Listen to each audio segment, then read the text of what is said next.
You said that one of the things you learned along the way was that your life is not about you. Yeah. And about service. How did you learn that?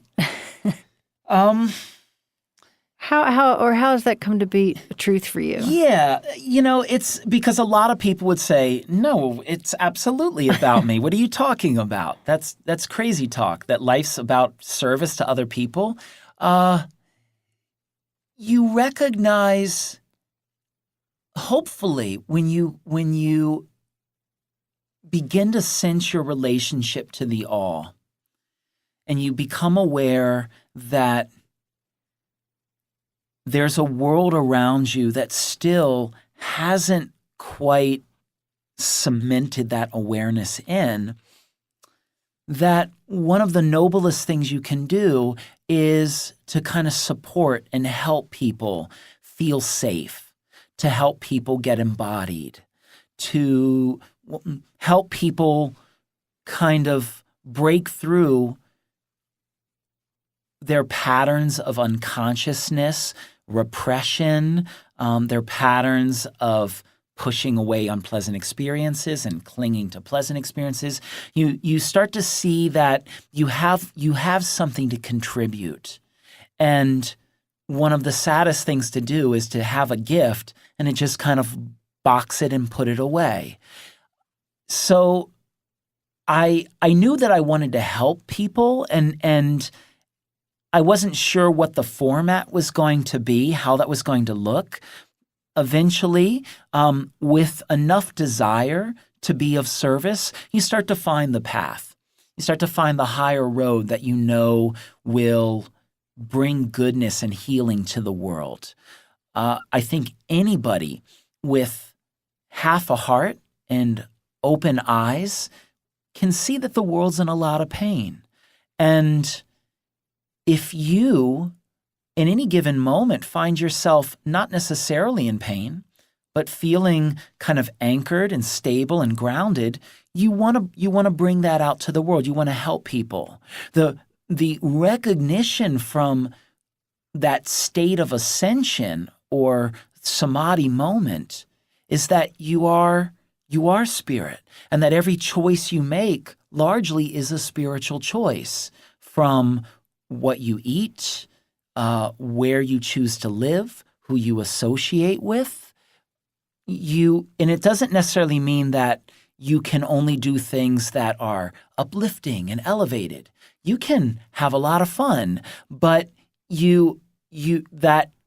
that maybe hedonistic urge is always tempered with a sense that people are intrinsically divine and worthy of treatment as such, that people are intrinsically lovable and worthy of treatment as such. When it's all said and done for you, when you're moving on to the next experience, what would you like to be able to say about yourself? What are 3 things that you would like to say about yourself at that point? When I move on to the next experience. The next dimension. Out of this body. Oh, okay. And into another. Yeah, the big change the crossing over of the line of mortality. 3 things that I would like to say about myself. Right, or about what you've done or what you've committed to or found. Yeah. A recognition that I'm not perfect, and there's an okayness in that I didn't have to get it all right in this trip through. I don't know that there'll be another trip through. In the moment of passing, I'd like to think that my life, that I've done some good, and if anybody watching this right now is uncertain that they would be able to make that claim, it's not too late to change. It's not too late to change your trajectory. But it's said that the number one regret of people on their deathbed is that they didn't love more, that they didn't take time to see the beauty around them in the world, and they were so fixated on achieving material wealth or prestige or a kind of artificial security that never really comes. And in that relentless pursuit, they forgot to express loving kindness.